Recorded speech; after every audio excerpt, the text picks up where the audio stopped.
You've probably heard someone say this before. Don't drink water while you eat. It will ruin your digestion. Maybe it was a family member, a friend, or a video that made you pause with a glass of water in your hand and wonder if you were quietly harming your body. From that moment, something as normal as sipping water with a meal can start to feel like a risky habit instead of a simple choice. For some people, that fear turns into a strict rule. They force themselves to eat dry meals, avoid drinking at the table, and feel guilty if they take even a small sip while chewing. Others drink freely with every meal, feel completely fine, and start to question whether the warning was ever based on anything real. Both perspectives can't be right at the same time. So it is worth asking a simple question. What is actually happening inside your body when you eat and drink together? In this video, we are going to explore what really happens in your digestive system when food and water meet at the same time. We will not rely on scare tactics or dramatic claims. Instead, we will look calmly at what your mouth, stomach, and intestines are designed to do, and how they respond in everyday situations. As we move through the video, you will see whether the common warnings about drinking water with meals hold up, or whether they are simply habits passed down without much evidence. Before we test any specific claims, it helps to understand how digestion actually flows through your body when you are not thinking about any rules at all. Your mouth is the first station. As you chew, your teeth break food into smaller pieces, and your salivary glands release fluid full of enzymes that start breaking down carbohydrates. This is why chewing properly is so important. The more you chew, the more surface area you create, and the more time those enzymes have to start their work. Your stomach is the next station, and it is much more than a simple container. Here, food is mixed and churned with gastric acid and enzymes to form a thick, smooth mixture that can slowly move forward. Proteins are broken down, many microbes are neutralized, and the contents are prepared for the small intestine. Finally, the small intestine is where most of the absorption happens, helped by enzymes from the pancreas and bile from the liver. Think of it as the main loading dock where nutrients enter your bloodstream. When you drink water with a meal, you are not interrupting this chain. You are adding more fluid into a system that is already built to handle both solids and liquids. Your body regularly deals with foods that contain a lot of water on their own, like fruits, vegetables, soups, and sauces. Water at the table is just another source of fluid entering a system that expects it. The real question is not, does water touch my food? But, does water actually damage any part of this process? To answer that, we need to look at several common beliefs one by one and compare them with how your body actually works. One belief focuses on what happens in your mouth when you chew and drink at the same time. Another centers on what goes on in your stomach when water and acid meet. And a third concerns your hunger and fullness signals and how water might influence them over time. All of these sound somewhat logical at first glance, which is why they spread so easily. Let's start with what happens in your mouth. One popular idea says that drinking water while you eat washes away or reduces your digestive enzymes in the mouth, making it harder to break down food. This claim usually focuses on the enzymes in your saliva, especially the ones that begin breaking down carbohydrates. The argument goes like this. If you drink while you chew, the water will dilute or remove these enzymes, and your body will not be able to digest properly. It sounds neat and simple, but it leaves out how saliva and enzymes are really produced. Your salivary glands do not shut off just because you took a sip of water. They respond mainly to the act of chewing and the presence of food in your mouth. As long as you are chewing, your body continues to release saliva, and the enzymes within it keep coming. Drinking water does not turn off your digestive enzymes. It mixes with the food and saliva, and they all travel together down your esophagus toward your stomach. The process does not end the moment water appears.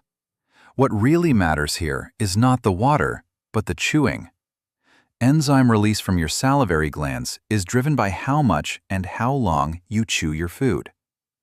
If you chew thoroughly, those enzymes have time to be produced and to act, whether you sip some water or not. If you rush your bites and swallow quickly, the enzymes have less time, even if you never touch a glass. In other words, the problem is not that water reduces enzymes. The problem is that many people chew less when they drink. This is the subtle trap. Drinking water can make each mouthful feel softer and easier to swallow, especially with dry or dense foods like bread, crackers, or grilled meat. Water for hurting digestion. When the real issue is that the food was not broken down enough in the first place. Your digestion was not weakened by water. It was shortchanged by rushing.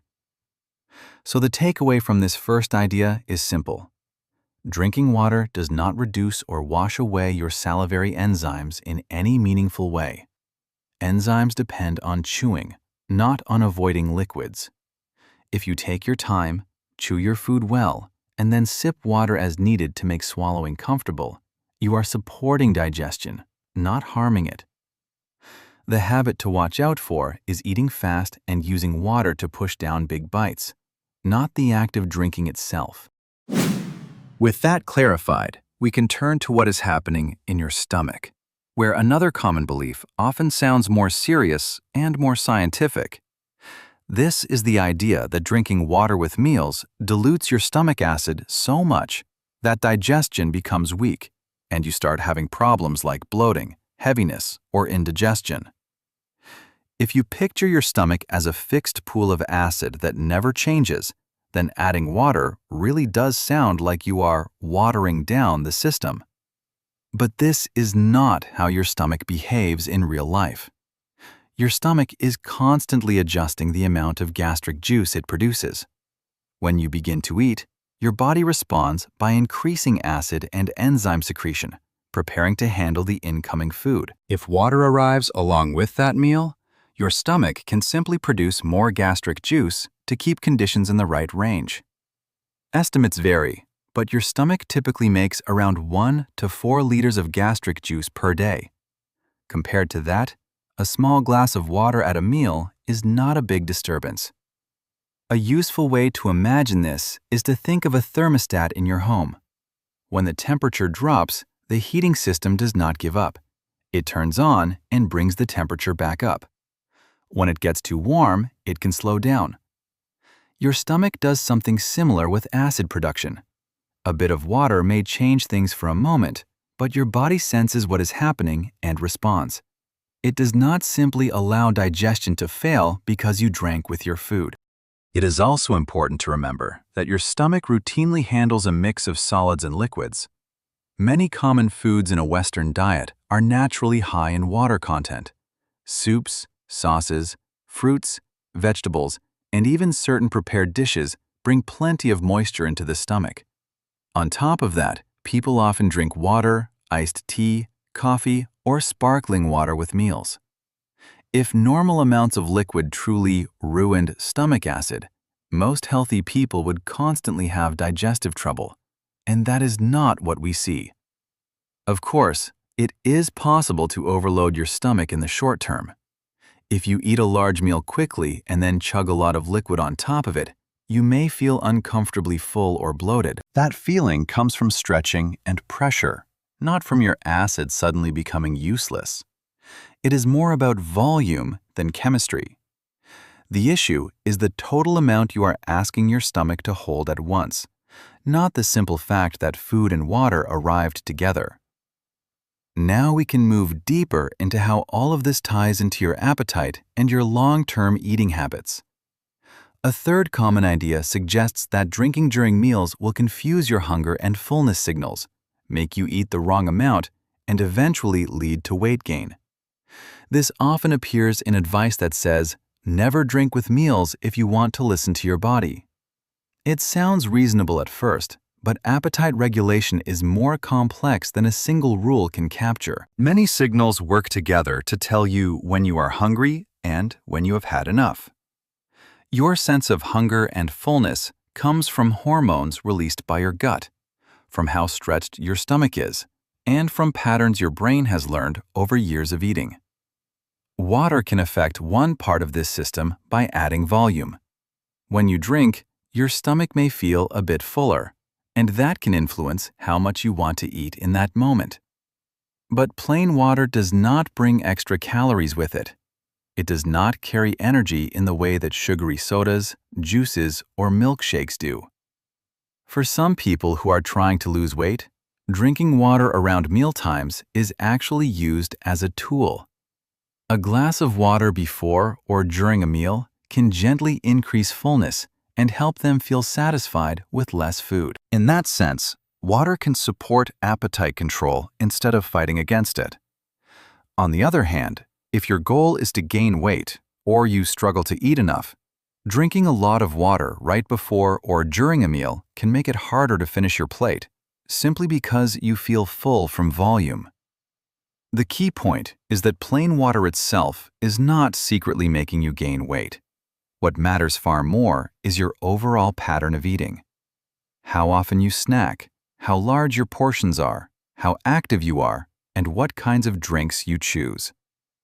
A large sugary drink at a meal is very different from a glass of water, even though both are something to drink. It is easy to blame the timing of water, when the real issue is the total calories and habits that build up over time. There are, however, a few situations where it makes sense to pay closer attention to how you drink with meals. If you live with chronic acid reflux, certain digestive conditions, or a very sensitive stomach, large or rapid fluid intake during a meal might increase your discomfort. In those cases, slowing down, taking smaller sips, and working with a healthcare professional who knows your history can be helpful. That is not a universal rule for everyone, but a personal adjustment based on your own body. For a generally healthy person, sipping water with meals is considered a normal part of eating. Your mouth can keep producing saliva and enzymes as long as you chew. Your stomach can adjust acid production as food and water arrive. Your intestines continue to absorb nutrients as the mixture moves along. The system was built with flexibility for a reason. Daily life brings different foods, different textures, and different amounts of fluid, and your body is designed to cope with that. So, is drinking water while you eat actually bad for you? When you put everything together, the answer for most healthy people is no. The real issue is not the water itself. The real issue is habits like eating too fast, not chewing properly, relying heavily on high-calorie drinks, and ignoring your body's signals over months and years. A moderate amount of water with meals does not erase your enzymes, does not destroy your stomach acid, and does not automatically lead to weight gain. If you want a simple way to think about it, you can remember this. Drinking water does not weaken your digestion. Rushing your meals and letting water replace chewing does. Take your time, chew your food well, and then sip water to make swallowing comfortable and natural. If you do that, water becomes a helpful part of the process, not something to fear. The goal is not to follow a rigid rule, but to understand your body well enough to make calm, confident choices that actually fit your life.